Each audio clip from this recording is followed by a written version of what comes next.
کا خسارہ کیوں ہوا؟ ایک وقت تھا کہ اگر یعنی پی آئی 2003 کے بعد تقریباً 2 دہائی خسارے کا سامنا اسے کرنا پڑا. 2003 کے بعد اس کا جو زوال ہے وہ شروع ہو چکا تھا جب پرویز مشرف نے ملک پر حکمرانی شروع کی. لیکن اس سے قبل ہم یہ کہہ سکتے ہیں کہ یہ بڑا زبردست یعنی 60 سے 70 کی دہائی تو بڑی کمال کی تھی. اور اگر ہم دیکھیں لیکن اس کے بعد یہ مسلسل اس کی وجہ کیا ہے؟ ایک طرف تو اس میں اتنی زیادہ کرپشن کی گئی, پھر اس میں نون لیگ نے اپنے لوگ بٹھائے, پیپلز پارٹی نے اپنے لوگ بٹھائے, دیگر سفارش پارٹیوں نے اپنے لوگ بٹھائے, شاید پی ٹی آئی نے بھی ڈالے ہوں. لیکن ہمیں زیادہ وقت جو ہے زیادہ ادوار میں اس کے جو ہمیں لوگ ملتے ہیں یا ہماری جب ملاقاتیں ہوتی ہیں زیادہ تر ان کا تعلق انہی جماعتوں سے ہوتا ہے. اور پھر اس میں جس طریقے سے کرپشن کی, حالانکہ اس کے ریٹس اگر آپ چیک کر لینا جو ریٹس پاکستان میں لوکل ریٹس ہیں وہ کافی ہائی ہیں. اور اسی طرح اگر اس کی معیار کی بات کی, جس طرح میں نے کہا ماضی میں بہت سارے لوگوں نے اس سے سیکھا ہے, لیکن اب اس کے حوالے سے جو بیڈنگ کی خبر میں نے دی تھی کہ وہ یہ ہونے والی ہے, اور اس میں جو فوجی فاؤنڈیشن ہے وہ ذرا پیچھے ہو گیا ہے. اب مجھے نہیں پتا کہ کیا وجہ سوشل میڈیا پہ تنقید کی وجہ سے یہ معاملہ وہ پیچھے ہو گئے یا کوئی اور وجوہات ہیں, لیکن بہرحال کہا جا رہا ہے کہ وہ اس معاملے سے تھوڑے سے پیچھے ہیں باقی جو لوگ ہیں وہ. لیکن بہرحال آپ دیکھتے ہیں کہ پاکستان میں عموماً یہ چیزیں جو ہے پہلے سے طے شدہ ہوتی ہیں اور آنکھوں میں دھول جھونکنے کے لیے بہت کچھ کیا جاتا ہے. اس وقت اگر ہم بات کریں, میں دیکھ رہا تھا جاوید چودھری صاحب, ذرا ان کی سنیے پھر بات کرتے ہیں کہ یہ جناب کیا کہہ رہے ہیں. یہ یاد رکھیں کہ پاکستان کی اکانومی کا ایشو ہی کوئی نہیں ہے. اس کی وجہ یہ ہے کہ ہم تھوڑے میں ٹھیک ٹھاک قسم کا زندگی گزار لیتے ہیں, ہم تھوڑے میں بہت زیادہ خوش ہیں. آپ دیکھ لیں اس وقت بھی پاکستان کا جو ٹوٹل بجٹ ہے وہ $65 بلین ہے.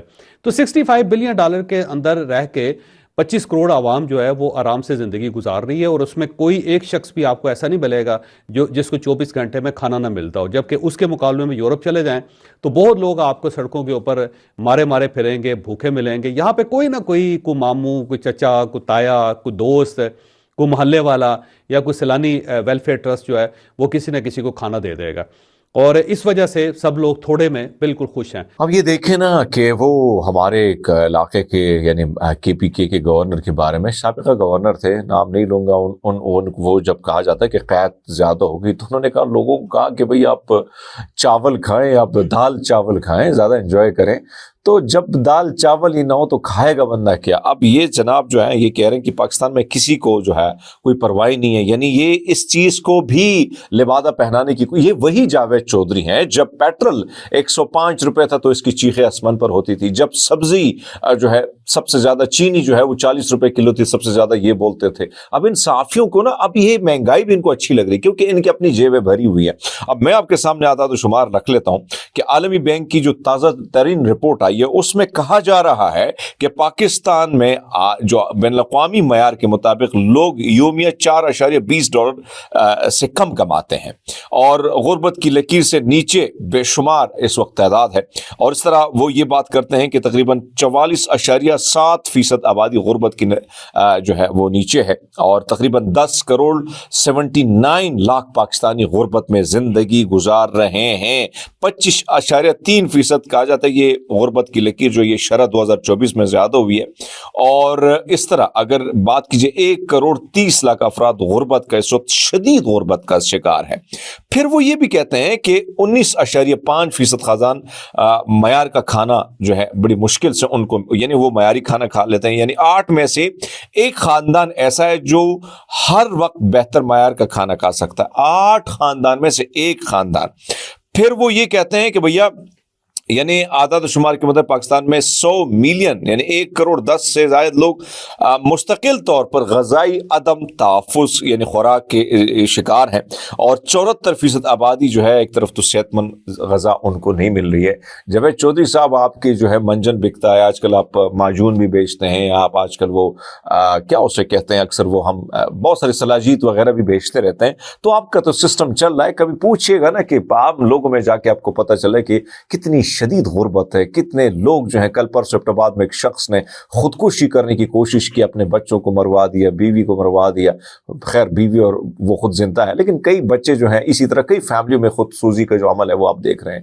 اس طرح کے لوگ صرف اس حکومت کو لبادہ پہنانے کی کوشش کرتے ہیں کیونکہ ان کی اپنی جیبیں جو ہیں وہ ضرور گرم ہوتی ہیں. ثاقب شیرانی صاحب یہ کل بیٹھے تھے, میں بھی وہاں پہ اس کے ساتھ ہی بیٹھا تھا, 2024-25 میں وہ کہتے ہیں 18 ٹریلین روپے ٹیکس اکٹھا کیا آپ سے اور مجھ سے نچوڑا گیا, 9 ٹریلین سود کی مد میں دیا گیا, 9 ٹریلین سود کی مد میں دیا گیا.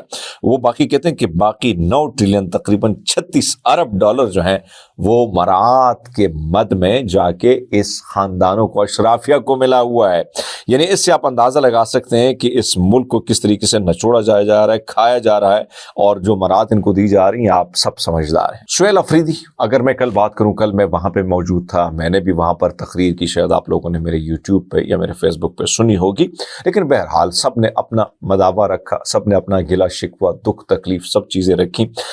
لیکن اگر میں کہوں جو کل قومی کانفرنس تھی, میں سمجھتا ہوں بڑی کامیاب کانفرنس. اس کی وجہ یہ ہے کہ تمام تر اپوزیشن جماعتوں میں, اس میں سے کم ہم یہ کہہ سکتے ہیں لیکن زیادہ تر لوگوں نے اس میں شرکت کی ہے, اور پھر جو مشترکہ طور پر اعلامیہ جاری ہوا اس میں ظاہری بات ہے جمہور, آئین اور اس سب کی بحالی کے لیے یکمشت ہو کر, یعنی اتحاد, یونٹی کی صورت میں آگے نکلنا ہے.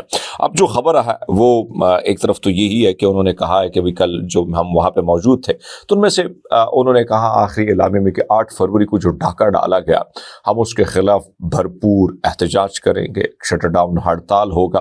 تو ایک طرف تو یہ اعلامیہ, اور آنے والے دنوں میں وہ مزید سرپرائز جو ہے دیں گے. سہیل افریدی کل انہوں نے بڑی زبردست تقریر کی, کچھ چیزیں میرے سامنے ہیں, کچھ میں ادھر موجود تھا ٹکر, کچھ میں نے لکھے تھے. وہ کہتے ہیں جو امن نہیں چاہتے اور جن کا جنگ میں خیر ہوتا ہے انہیں ساری جو ہے پروسیس سپوتاج کرنے کے لیے جرگے کے بعد اسمبلی کے باہر سے ہمارے مہمانوں کو اٹھا لیا گیا. یعنی وہ کہتا ہے کہ جو امن نہیں چاہتے ہیں نا, جو سسٹم کو سپوداج کرنا چاہتے ہیں, کیونکہ بے امنی میں ان کا زیادہ جو ہے وہ فائدہ ہے. وہ کہتے ہیں ہم نے امن کانفرنس بلائی تو پی ٹی ایم کے 2 لوگوں کو اٹھوایا گیا. پھر وہ کہتے ہیں, سہیل افریدی صاحب کہتے ہیں کہ جو حرکتیں آپ کر رہے ہیں اس سے آپ کے لیے نفرت مزید بڑھے گی. جو آپ سے یہ کرواتا ہے وہ بے وقوف ہے. جرگے کے بعد آپ نے جو کیا اس کا نتیجہ دیکھیں. 78 سالوں میں پہلی بار ادارے کے خلاف پشاور یونیورسٹی میں نعرے لگائے جا رہے ہیں. سہیل افریدی نے کل بڑا زبردست معیشت پہ انہوں نے کافی بات کی, اور پھر خاص کر NFC ایوارڈ کے حوالے سے بھی انہوں نے بات کی کہ بھئی ہمیں جو ہے جس طریقے سے ہمارا جو پیسہ بنتا ہے وہ ہمیں نہیں دیا جا رہا ہے, اور بہت سارے کام ایسے رکے ہوئے جو ہمارا حق ہے, جو فاٹا کا حق ہے, جو فاٹا جو ہے آپ کو پتا ہے کہ ضم ہو چکا ہے, اس کا پیسہ بھی ابھی تک نہیں دیا جا رہا. بہرحال دوستو اب تک کے لیے اتنے, اپنا بہت سارا خیال رکھیے گا. بہت شکریہ.